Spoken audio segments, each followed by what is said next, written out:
Hi.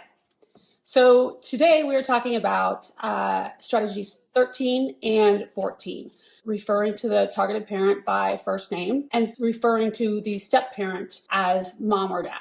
So this is not necessarily the child calling the mom or dad by first name. The alienating parent is the one who begins the cycle. It is by far, from the parents that I've talked to, one of the most hurtful actions the other parent can take. To put it in perspective to anybody that hasn't gone through it before, when one parent refers to the other parent by first name in front of the child or to the child, what that does is devalues and belittles the targeted parent. It trivializes that parent's role in the child's life. It may seem to some like that's a lot of reading into a small action or an insignificant action, but it's not. When a child grows up, their parents are everything. For so long, a child does not recognize that the mother and child are separate. The mother is the child's identity for years.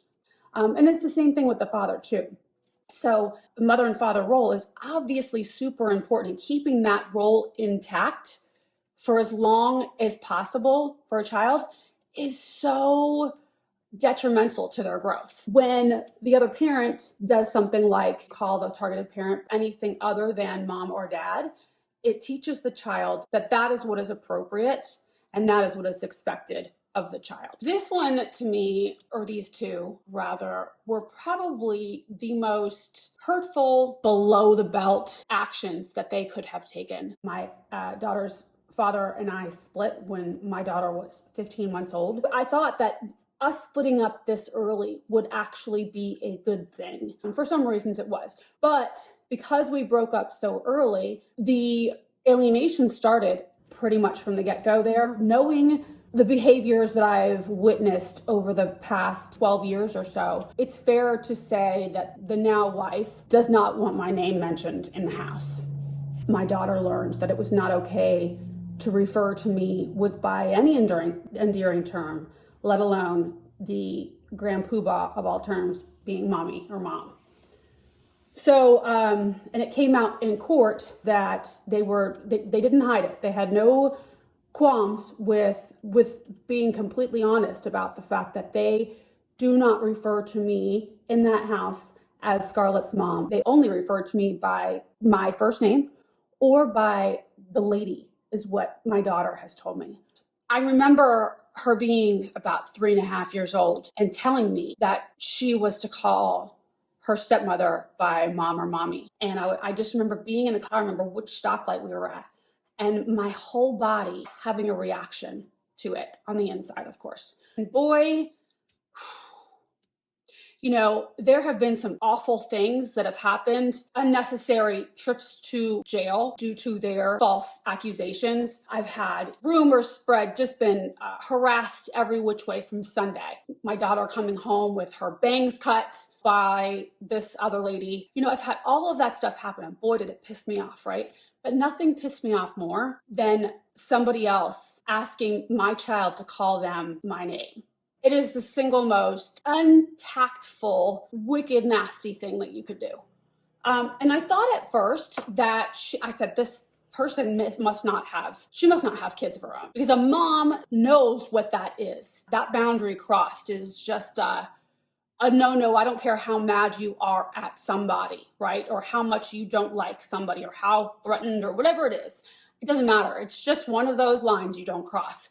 But come to find out she did. She has a son. And so I was just, I couldn't believe it. So apparently one day when her dad and her were on the way to get the stepmom some medicine because I guess she was sick, on the way to the drugstore, Dad said, listen, when you come back, if you were to call your stepmother mom, she would be so much better. And I bet you she wouldn't be sick anymore. That's how it was explained to me by my, at the time, she was 3.5 or so. I sat at that stoplight and of course I don't want to make a reaction to her because, oh my gosh, she's only 3.5.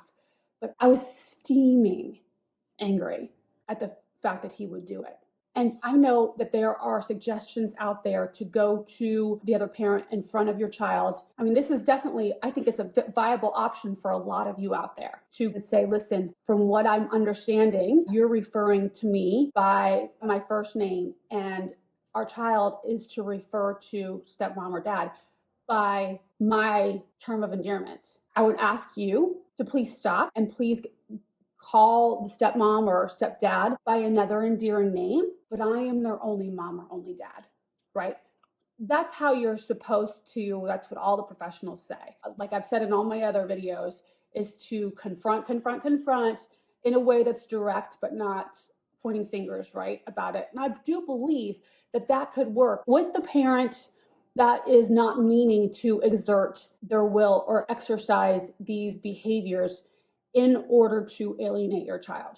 But when they're like the obsessed alienator, as my ex and his wife are, I think from my situation, it only fueled that fire because they thrive off the conflict. And so for me to give that attention, it only would cause bigger scenes, bigger situations out in public. You know, you can't reason with crazy. And in that case, my option was to explain it to my daughter and say, listen, honey, I'm your mama. I'm your mama.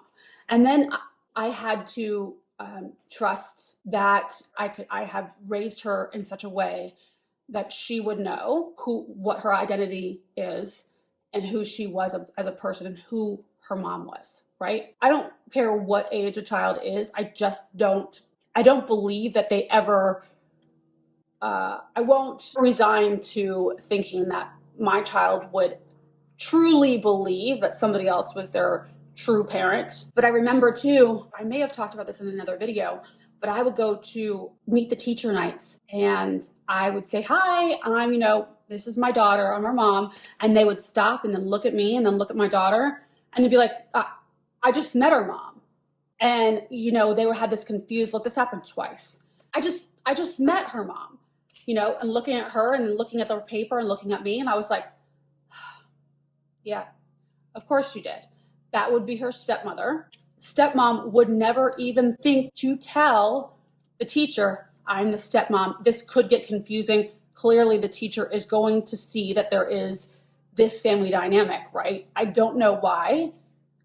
I would feel like an idiot if I were to go in and pose as somebody else's mom especially when I knew that the real mom was going to be coming in, or, at some point the teacher was going to meet the real mom. But no, that happened frequently. Like, we'll get into this strategy later, but also with doctors. I would come bring my daughter in and it was always a mess about who was the mom, because she would introduce herself as my daughter's mom and never mention me, like pretend that didn't even happen. I wasn't even there.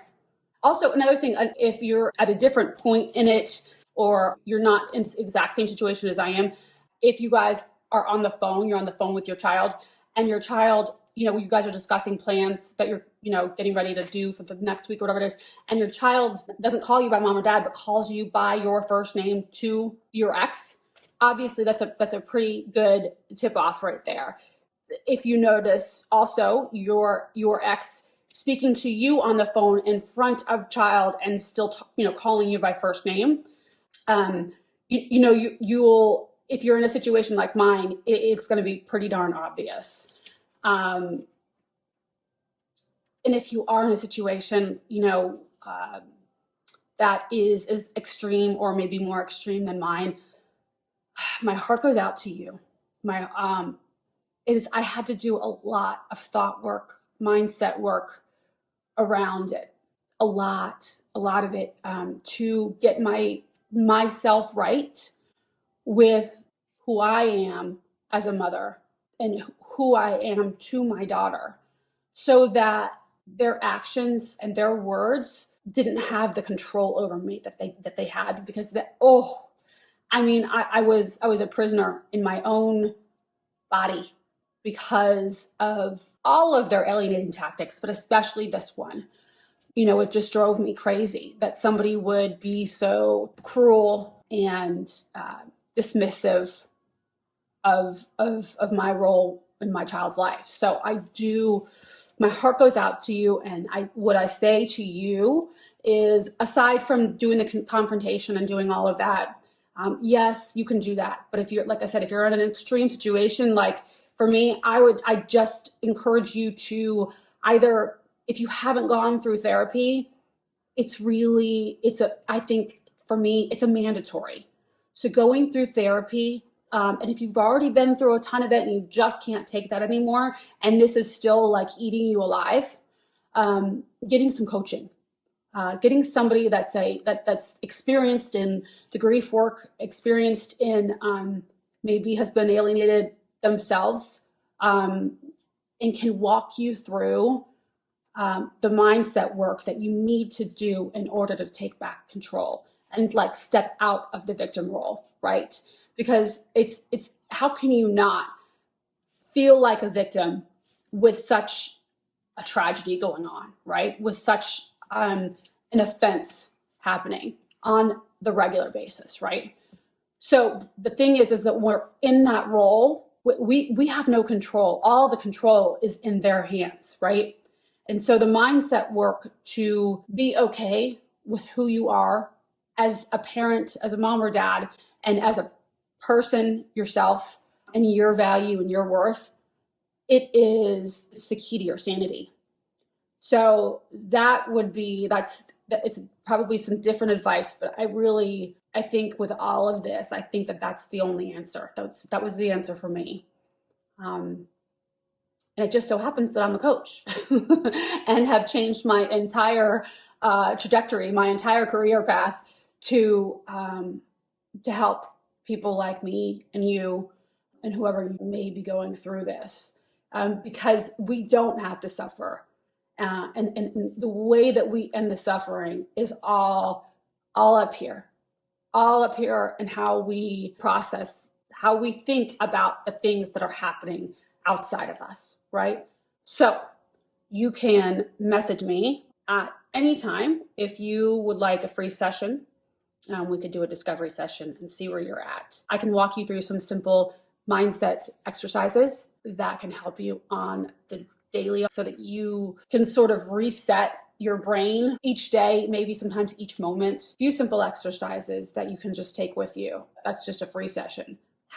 More than happy to provide that for you guys. So that's it. Y'all have a good day. I'll see you next week.